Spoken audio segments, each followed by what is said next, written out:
Les parents, il y a un mot de vous que j'ai gardé, qui est revenu souvent.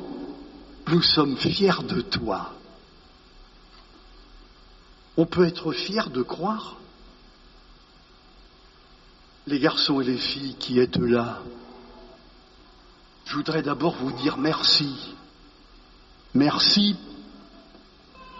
à cause de votre profession de foi. Vous nous permettez, grâce à vous, de parler un peu de la foi dans nos vies. Je prétends que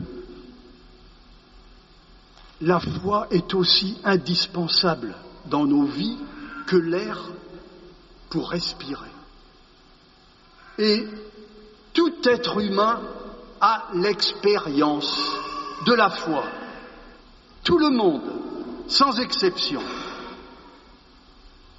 Une collégienne m'expliquait que depuis qu'elle a changé de collège, sa vie a changé. Parce que ses nouveaux enseignants, maintenant, l'encouragent. Ils croient en elle. La foi, croire. Et beaucoup de nos projets n'auraient aucun sens s'ils n'avaient pas, au départ, la foi dans les autres, la foi dans l'avenir, la foi dans la vie. La foi, c'est l'ADN de tout être humain. Et c'est bon ce matin de prendre conscience de ça. Ça nous rend tristes et surtout ça nous ouvre une porte pour découvrir ce que peut être la foi, celle-là, la foi en Jésus. Quelle était sa marque de fabrique à ce charpentier de Nazareth? La foi. C'était un homme qui croyait dans les gens comme c'est pas possible. Et même dans ceux, surtout, qui se croyaient bons à rien et incapables. J'ai à l'esprit un épisode de l'Évangile qui illustre bien ça, c'est sur le lac de Tibériade, Jésus qui est dans la barque de Pierre. Et à un moment, il lui dit « Avance au large, jette tes filets pour la pêche. » Pierre, totalement interloqué, « Mais on a travaillé toute la nuit, sans rien prendre. » Et au bout d'un moment, il ajoute « Mais sur ta parole, je vais jeter les filets. » Et ça va être la pêche exceptionnelle. J'aime cet épisode parce qu'il nous dit en quoi consiste la foi, la foi chrétienne. Deux éléments. Un, on écoute une parole de Jésus. Malgré le manque d'évidence, on le prend au sérieux et ça nous fait oser un geste, un acte, une action qu'on ne ferait pas autrement. Il jette les filets, malgré la nuit, sans rien prendre. La foi en Jésus. Les garçons et les filles, peut-être que l'an prochain, vous viendrez à notre groupe qui s'appelle Spiritine, qui rassemble des quatrièmes et des troisièmes. On se voit chaque mois toute une soirée. Et vous remarquerez peut-être que dans cette rencontre, on fait attention à deux choses.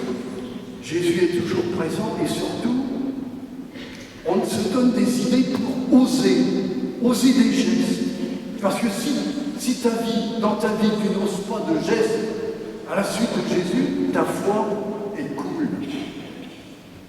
Pierre nous apprend ce que c'est que la foi. Et il y a aussi Thomas. Alors lui, c'est à l'opposé. Vous avez entendu l'histoire de Thomas. Tout le monde connaît Thomas. Je ne crois que ce que je vois. Mais À la réflexion, je trouve que c'est une réflexion bizarre. Croire, justement, c'est chercher à atteindre des choses que tu ne vois pas.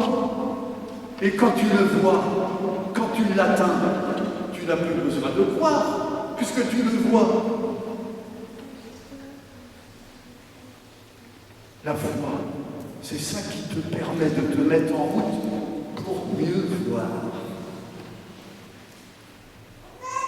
Je ne peux pas terminer sans évoquer quand même la fête que l'Église célèbre aujourd'hui.